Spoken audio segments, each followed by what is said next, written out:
সন্তানও কোথাও মনে হয় আমারই ছবি। ভাগ্যিস আমার সন্তান বলে দেয়নি।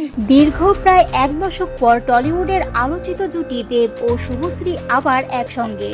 ধূমকেতু ছবির ট্রেলার লঞ্চ উপলক্ষে 4 আগস্টের সেই আয়োজন ছিল বহু ভক্তের নজরকাড়া মুহূর্ত। তবে অনুষ্ঠান শেষে সবচেয়ে বেশি আলোচিত হয়েছে এক অনুপস্থিত ব্যক্তিকে ঘিরে, শুভশ্রীর বর্তমান স্বামী ও পরিচালক রাজ চক্রবর্তী। অনেকের মনেই প্রশ্ন উঠেছে, এমন একটি গুরুত্বপূর্ণ দিনে রাজ কেন উপস্থিত ছিলেন না। বিষয়টি নিয়ে যোগাযোগ করা হলে রাজ অত্যন্ত পরিণত ও পেশাদার সূত্রে নিজের অবস্থান ব্যাখ্যা করেন।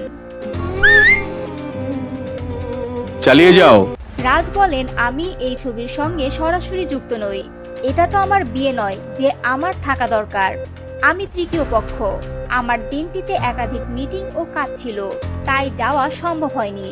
তবে মূল আলোচনায় আসে দেব শুভশ্রীর পুরনো সম্পর্ক প্রসঙ্গে তার মন্তব্য।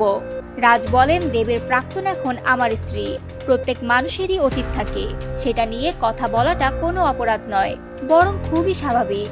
অতীত মানেই ভুল কিছু না, সেখানে অনেক ইতিবাচক স্মৃতি থাকতে পারে। আমি সেটাকে ঈর্ষা নয়, সম্মান করি।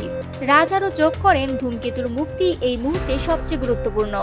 একটি জুটি পর্দায় ফিরছে, সেটা টলিউডের জন্য ইতিবাচক বিষয়। ব্যক্তিগত সম্পর্ক বা অতীত নিয়ে আবেগে না গিয়ে পেশাদারিত্ব বজায় রাখা উচিত। রাজ চক্রবর্তীর এই পরিণত মনোভাব সোশ্যাল মিডিয়ায় ইতোমধ্যে প্রশংসিত হচ্ছে। অনেকে বলছেন, টলিউডে তিনি শুধু একজন সফল পরিচালকই নন, ব্যক্তিত্বেও অনন্য।